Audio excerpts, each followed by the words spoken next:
이 재난을 주는 위로자라는 말은 굉장히 모순적인 어법이에요. 재난을 주는 자가 위로자가 될 수 없지요. 그런데 지금 이 욥이 너희들은 다가온 친구들은 재난을 주는 위로자다 이렇게 말을 하고 있습니다. 굉장히 가슴에 와닿는 말인데요.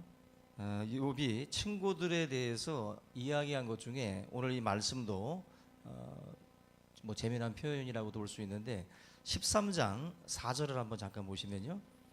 욥이 친구들을 13장 4절에 보면은 너희는 거짓말을 지어내는 자요 다 쓸모없는 의원이니라. 쓸모없는 의원이다. 돌팔이 의사라는 거죠. 돌팔이 의사. 사람들을 치료하는 자가 아니라 오히려 사람을 해하고 오히려 목숨까지도 앗아갈 수 있는 존재들. 그게 바로 돌팔이 의사죠. 쓸모없는 의원. 바로 친구들이 다가와서 자기를 고치겠다라고 나를 치유해 주겠다고 다가왔지만 오히려 나에게 더 큰 고통만 안겨줬을 뿐이다라는 것입니다. 결국 그 말씀하고 오늘 이 16장에 재난을 주는 위로자라는 말씀하고 연결이 돼요. 두 말이 다 같은 뜻이라고 보시면 됩니다. 우리가 이웃을 위로한다라고 하는 명목으로 뭐 이 말 저 말 우리가 내뱉다가 실제적으로 그 이웃들에게 더 큰 고통을 우리가 안겨다 줄 때가 많이 있습니다. 우리가 어설픈 지식 또 지식적인 또 우월감을 가지고 또 고통당하는 이웃들에게 가서 치료하는 것이 아니라 신문하고 그리고 너 왜 그랬냐는 식으로다가 정죄하고 여러 가지 모양으로 우리 이웃들을 고통을 안겨주는 그런 경우들이 많이 있습니다. 따뜻하게 품어주면 되는데 따뜻하게 우리가 안아주고 이해해주면 되는데 그것을 우리가 못하고 재난을 주는 위로자들 쓸모없는 의원처럼 우리가 우리들의 이웃들에게 다가갈 때가 많이 있습니다. 욥에게 가장 필요한 게 뭘까요? 지금 이 상황에서 욥에게 가장 필요한 것은 두말할 것 없이 사랑입니다. 욥은 지금 사랑에 굶주려 있어요. 그 고린도전서 13장에 보면은 반복되는 말이 있습니다. 반복되는 말. 사랑이 없으면 이 말이 그 13장에서 계속 반복이 되는데 거기 보면 천사의 말을 할지라도 사랑이 없으면 소용이 없다. 산을 옮길 만한 믿음이 있어도 사랑이 없으면 소용없다. 결국 사도 바울도 이 고린도서 13장에서 계속 이야기하는 것은 사랑이라고 하는 것이 근저에 깔려있지 않은 상태에서 이루어지는 모든 여러분들의 행위는 하나님 앞에 인정받을 수 없다라는 거예요. 그리고 그것은 어느 누구에게도 유익하지 않습니다. 받아들이는 입장에서 사랑이 느껴지지 않는 충고, 사랑이 느껴지지 않는 행위들은 절대로 유익이 없어요. 그래서 우리가 어떤 것을 내가 너한테 했잖아 라고 하는 것, 내가 무언가를 너에게 했다라는 식으로다가 내 의무를 다했다라고 보시면 안 되고 우리가 어떤 행동을 했을 때에는 사랑을 가지고 우리가 그 일을 했는지를 우리가 한번 살펴봐야 돼요. 단지 정죄자로 심판자로 나타나서 우리에게 던지는 그런 그 비수 같은 말들을 다 해놓고도 자기는 할 거 다 했다라는 식으로 우리가 이야기할 수가 있거든요. 바로 우리가 이 고린도서 13장에서 사도 바울이 그런 부분에서 우리 그리스도인들이 하고 있는 많은 좋은 일들이 있잖아요. 근데 그 좋은 일들을 이 13장에서 다 얘기하고 있는데 그럼에도 불구하고 사랑이 없으면 다 소용없는 것이다라고 말씀을 하고 있습니다. 그만큼 사랑이 중요하다라는 것입니다.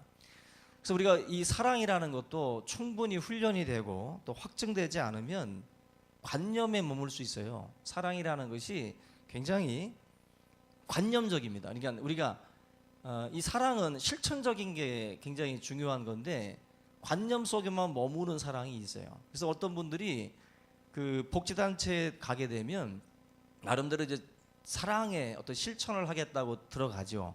사랑의 실천을 한번 하겠다고 들어갔다가 그 복지단체에서 좀 일을 하다가 이게 장난이 아니네 해서 중간에 그만두거나 포기하는 그런 일들이 있다는 거죠. 이게 무슨 말입니까? 사랑을 너무 감상적으로 말하는 경우들이 있잖아요. 그죠? 마치 이렇게 우리가 성경 공부를 하게 되면 사랑이라는 무수한 말들이 쏟아져 나옵니다. 그죠?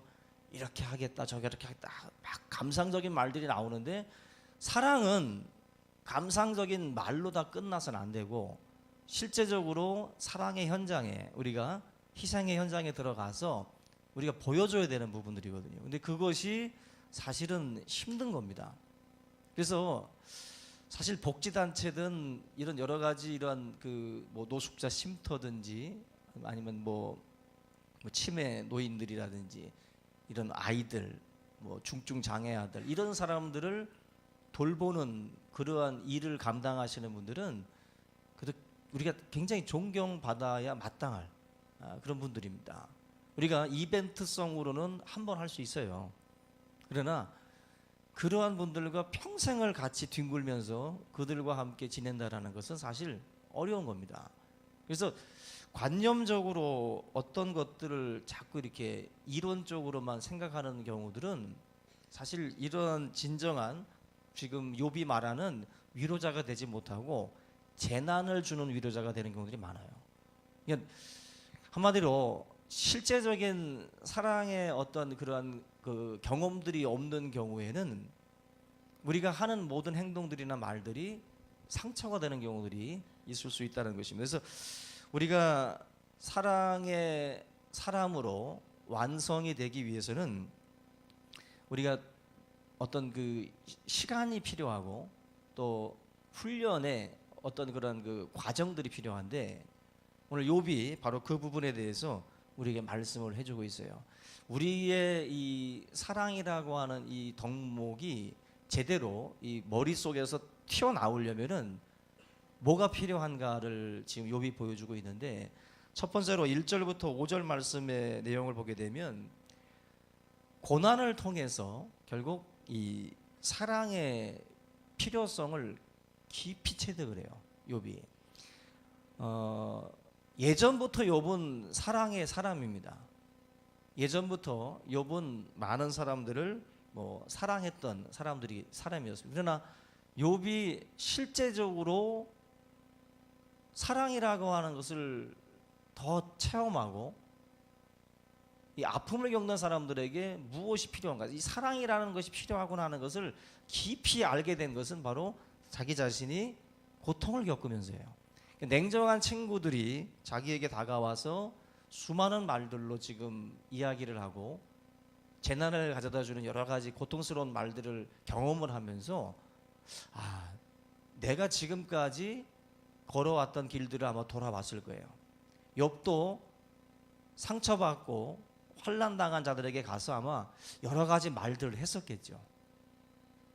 근데 자기 자신이 직접 경험을 하고 나니까 지금 이러한 고난의 자리에 있는 사람들에게 필요한 것이 내가 지금까지 해왔던 훈수가 아니라 어쩌면 다른 것이었겠다라고 욥이 깨달았겠죠. 결국 우리도 마찬가지라고 생각이 됩니다. 이런 아픔들을 우리가 직접 한번 이런 사람들로부터 한번 들어보면서 여러 조롱 소리를 듣고 비난의 소리를 들어보면서 느끼는 거죠. 사랑이 필요한 거구나.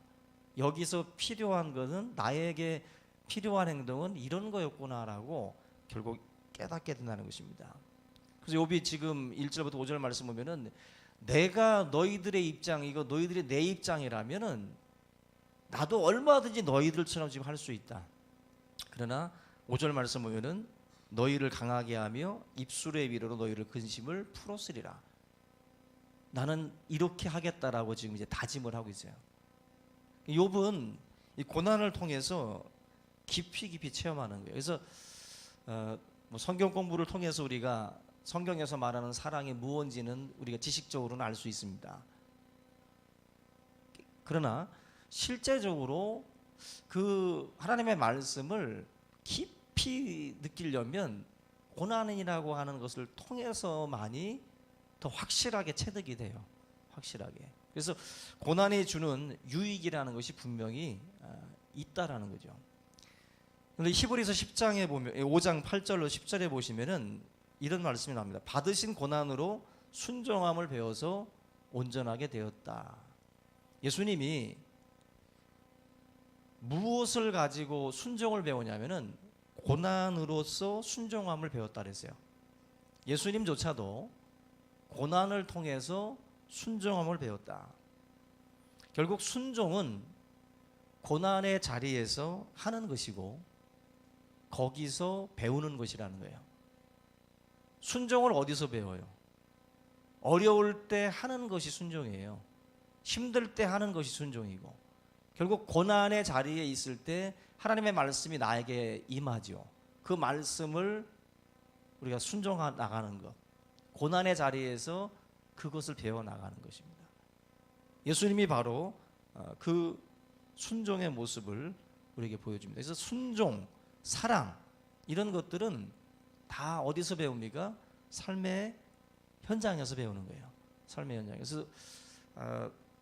목사도 그렇고 우리 집사님들도 그렇고 청년들도 그렇고 성경 공부 시간에 내가 하는 말이 내가 아닙니다. 저도 지금 이 자리에서 제가 여러분들에게 드리는 말이 내가 아니에요. 저는 하나님의 말씀을 지금 전달하는 자리에 있는 것 뿐이죠. 우리들 착각을 할 때가 많아요. 내가 그럴듯한 말을 하면 내가 그럴듯한 사람인 줄 압니다. 우리들 스스로가 속고 있거든요, 지금. 결국 우리의 그 삶이 진정한 순종의 사람, 사랑의 사람이 되려면 그런 삶의 현장에서 보여지는 것이 나예요. 보여지는 것이. 하고 있는 그 모습이 납니다. 저와 여러분들의 삶에 정말 우리의 살 속에, 뼈 속에, 영혼 속에, 마음 속에 이게 깊이 체험이 되려면 그런 고난의 자리를 통해서만이 얻어진다라는 거죠. 그래서 우리가 하나님이 나에게 주시는 고난이 있을 때 거기에서 하나님이 나에게 요구하시는 것이 있어요. 거기서 우리가 그것을 얻지 못하고 배우지 못하면 우리의 고난은 아무런 유익이 없는 것입니다. 고난 자체가 유익이 아니라 거기에서 배워야 돼요.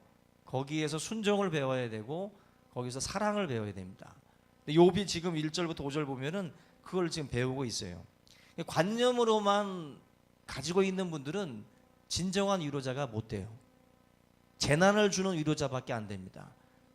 머릿속에 가지고 있는 것 다 쏟아붓다 보면 상처가 돼요. 근데 경험한 사람들은 이 자리에서 뭘 던져줘야 되는지를 안다라는 것입니다.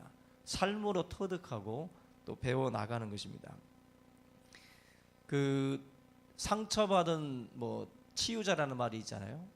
상처받은 치유자. 이것도 모순적인 말인데, 상처를 받았다라는 말은 환난을 당하고 어려움을 당하고 여러 가지 아픔을 경험한 사람들인데, 이런 사람들만이 진정한 치유자가 될 수 있다라는 거예요. 진정한 치유자. 왜? 아픔을 아니까, 그때의 느낌을 알고 그때의 마음의 상태를 아니까 그 상처받은 자들이 오히려 진정한 치유자가 될 수 있다는 것입니다. 근데 지금 이 친구들은 재난을 주는 자들이에요. 재난을 주는 위로자들이 됩니다. 우리가 한 주간을 돌아보고 여러분들이 혹시라도 누군가의 상담을 들어주고 또 누군가와 만나서 우리가 대화를 나눈 적이 있다면 어쩌면 여러분들은 상처받은 치유자로서 그에게 진정한 치유를 주었을 수도 있고, 2절의 말씀처럼 재난을 주는 위로자가 돼서 그날 하루를 우리가 헛되이 또 우리가 보냈을 수도 있습니다. 오늘 이 말씀을 통해서 저와 여러분들 진정한 치유자가 되기 위해서 주님이 주시는 이 고난의 그 시간 속에서 우리가 하나님이 요구하시는 것들을 배워나갈 수 있기를 주의 이름으로 부탁을 드립니다. 두 번째로는 이 욥이 그 하나님의 사랑을 믿는 것에 대한 그 훈련을 받고 있어요. 지금 이 본문을 보면은 그 하나님의 사랑을 믿는다라는 것은 이게 굉장히 쉬운 것처럼 보이지만 어렵습니다. 자기의 문제를 해결해 주시는 유일한 분이 욥에게는 하나님이시거든요. 그동안에 신뢰했던 분이 하나님이시고, 근데 그 하나님이 지금 욥기를 보면은 침묵하고 계세요. 그죠? 하나님이 지금 침묵하시고 있습니다. 여기에서 지금 욥이 절망을 하고 있어요. 사람의 오해도 어렵지만 바로 이 하나님께서 침묵을 하시면 더 견딜 수 없는 거예요. 하나님이 앞에 나서서 변호해주고 그럴 줄 알았는데 없다는 거죠. 우리 그런 경우지. 사람 중에서도 친구가 좀 앞에 튀어나와가지고 말릴 줄 알았고 뭐 변호해줄 줄 알았는데 그냥 뒤로 물러나는 경우들이 있죠. 그럴 때 굉장히 섭섭하죠. 욥은 하나님이라고 하는 존재가 자기 자신 앞에 딱 나서서 자기를 변호해 줄 줄 알았어요. 근데 지금 침묵하고 있다는 것입니다. 사람들은 다 버려도 하나님이 나를 사랑하시고 나와 함께 하심을 느끼면 이길 수가 있어요. 그런데 하나님도 침묵하고 친구들도 배신하고 세상도 버리면 이거 견딜 수 없는 거죠. 그리고 하나님의 침묵은 친구들의 정죄를 인정하는 꼴이 되거든요. 친구들이 그렇게 자기를 정죄하고 있으면 하나님이 좀 나서셔야 되는데 침묵하고 있다는 거예요. 여기에 대해서 지금 욥이 자기의 상식에 맞지 않는 겁니다. 자기 이성으로 자기가 알던 하나님의 모습이 없어요. 지금 우리가 찬양 중에 보면은 좋으신 하나님이라는 찬양이 있어요. 한번 같이 불러볼게요. 시작. 으신 하나님, 좋으신 하나님, 참 좋으신 나의 하나님. 예, 이 찬양 가사를 보면은 좋으신 하나님, 좋으신 하나님, 참 좋으신 나의 하나님이라고 나오죠. 우리의 신앙은 이 좋으신 이 하나님을 알고 또 좋으신 하나님께 감사하면서 우리들의 이 신앙이 계속해서 자라나고 이 쫓아가는 데서 이제 우리의 신앙이 이제 세워지는 겁니다. 그래서 처음에 신앙생활을 할 때에 이 좋으신 하나님을 만나야 돼요. 근데 이 좋으신이라는 이 말이 그런데 내 위주로 이해가 될 때 이 좋으신이라고 하는 이 말을 우리가 남용을 하게 됩니다. 세상에서 좋다라는 말은 절대적일 수 없잖아요. 여러분들이 좋은데 다른 사람은 안 좋을 수 있거든요. 이 좋으신 하나님이라고 할 때 우리의 생각은 언제나 내 위주로 우리가 생각을 해요. 하나님의 큰 그림 속에서 좋으신 하나님이 아니라 내 위주로 좋아해야 돼요. 세상에서 절대적으로 좋은 건 없습니다. 여기저기 다 한 소리들 하게 돼 있어요. 좋으신 하나님이라고 하는 것 자체가 여러분들 신앙생활을 할 때 우리가 주의해야 될 부분이 있어요. 하나님은 좋으신 분이기 때문에 나에게 언제나 나는 언제나 1등해야 되고 우리 사업은 언제나 번성해야 되고 나는 언제나 건강해야 되고 병들면 안 되고 왜? 하나님은 좋으신 분이니까 나에게 좋으신 것들만 줄 거다라고 우리가 생각을 하게 되죠. 이 좋으신 하나님이라고 하는 이 생각이 우리의 신앙에 있어서 분명히 옳은 부분이긴 하지만 그것이 내 위주로 해석이 되기 시작을 하면 뭐가 생기게 됩니까? 고개가 이제 갸우뚱하기 시작이 돼요. 좋으신 하나님이라고 했는데 지금 이 찬양하면서도 뭘 좋아? 좋기는 뭘 좋아? 지금 자기가 느끼는 그 경험상 하나님이 좋으신 하나님 같지 않은 분들이 있을 거예요. 그런 분들은 이 좋으신 하나님이라는 찬양을 부를 때 버거워요. 가사를 부르면서 버겁다고요. 오늘 찬양 가사들을 생각하면서 부르면 버거운 찬양들이 있어요. 그냥 이게 생각 없이 부르면 그냥 다 좋은 거지. 그런데 조금 생각해 보면 지금 내 자식이 아파 있고 내가 지금 일마다 꼬이고 자꾸 일이 자꾸 틀어지고 있는데 뭐가 좋지? 뭐가 좋지? 좋으신 하나님이라고 고백하기에는 너무 힘든 환경 속에 우리가 있을 때가 있어요. 그럴 때 여러분, 찬양이 막힙니다. 찬양이 막혀요. 그래서 우리가 이 신앙생활을 할 때 이 좋으신이라는 말을 내 위주로 해석을 하면 안 돼요. 내 위주로. 그리고 일희일비하면서 우리의 신앙이 자꾸 그렇게 나아가게 되면 안 됩니다. 욥은 지금 좋으신 하나님이었던 하나님인데 지금은 숨겨진 하나님이에요. 숨어 계시는 하나님이라고, 침묵하신 하나님이에요. 지금 내 자녀들이 죽었고 내 소유가 지금 다 지금 사라져 버렸습니다. 좋으신 하나님이라고 욥에게 찬양 부르라고 한번 해보세요. 욥이 부를 수 있을까요? 정말 힘든 찬양입니다. 좋으신 하나님이라는 찬양은 어쩌면은 우리가 부르는 찬양 중에 제일 힘든 찬양일 수 있어요. 제일 힘든 찬양. 근데 우리가 이 찬양을 불러야 되는 이유가 있어요. 좋으신 하나님, 감추어지고 숨겨진 하나님, 그 두 하나님은 동일한 분이에요. 근데 우리가 보고 싶은 하나님은 좋으신 하나님만을 보고 싶어해요. 근데 하나님은 언제나 좋으신 분이고 합력하여 선을 이루시는 분이기 때문에 저희도 이 신앙생활을 할 때에 하나님에 대해서 찬양을 하면서도 지금 당장, 지금 나에게라고 하는 것으로다가 묶여서 이 찬양을 부르게 되면 이 찬양은 너무 힘든 찬양이 됩니다.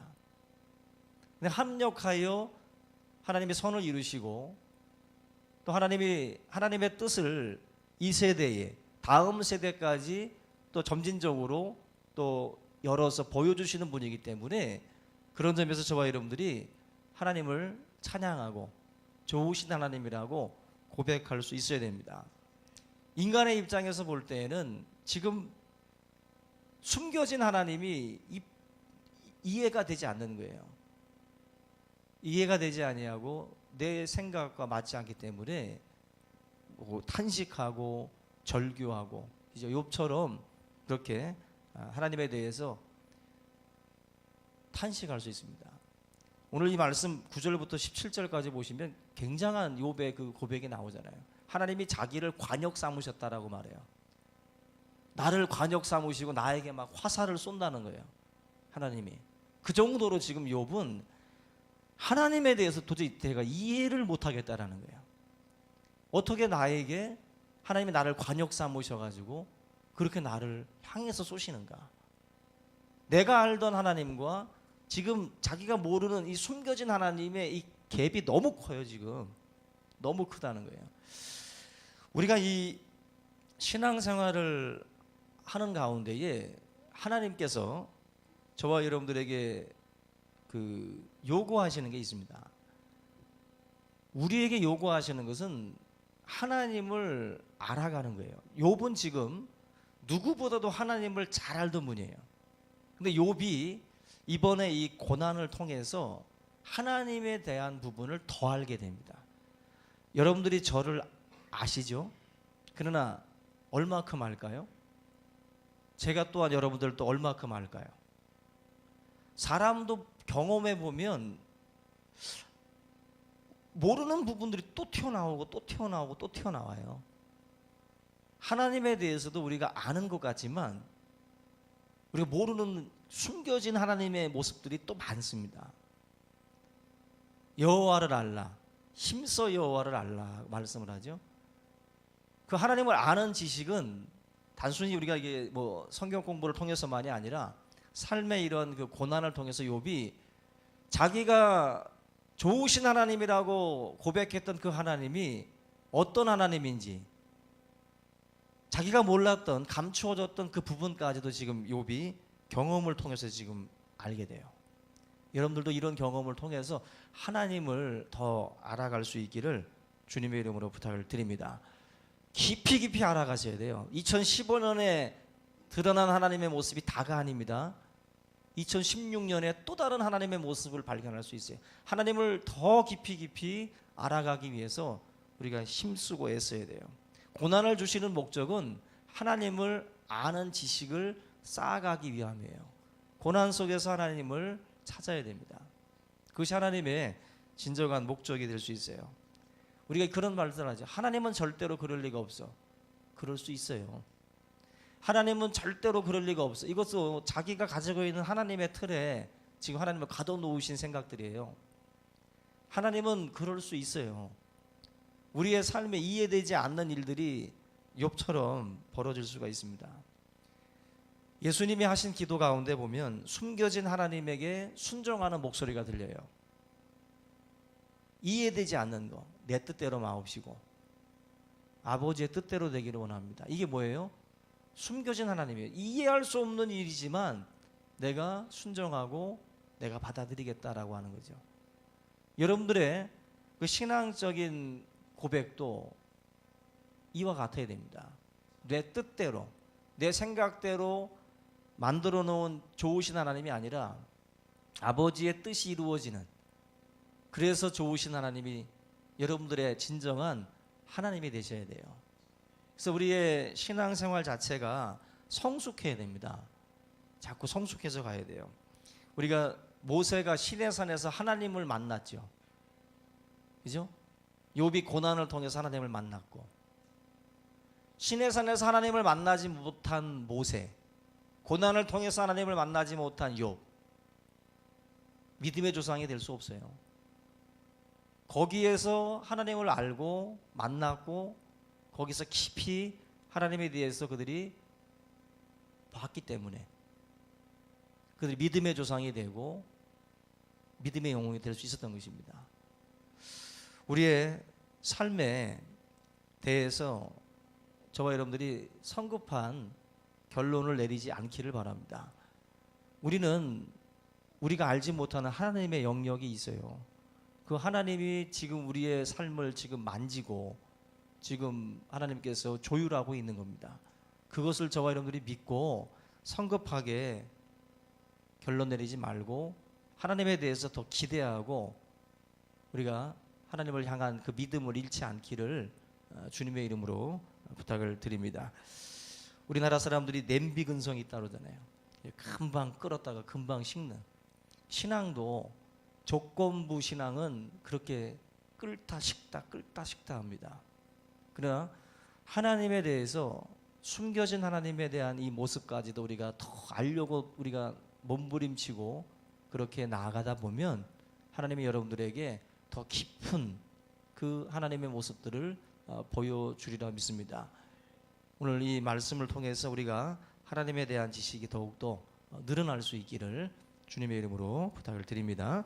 오늘 이 말씀을 우리 함께 붙들고 저와 여러분들의 삶에 대한 그 부분들을 놓고 통성으로 기도하겠습니다. 살아계신 하나님 아버지,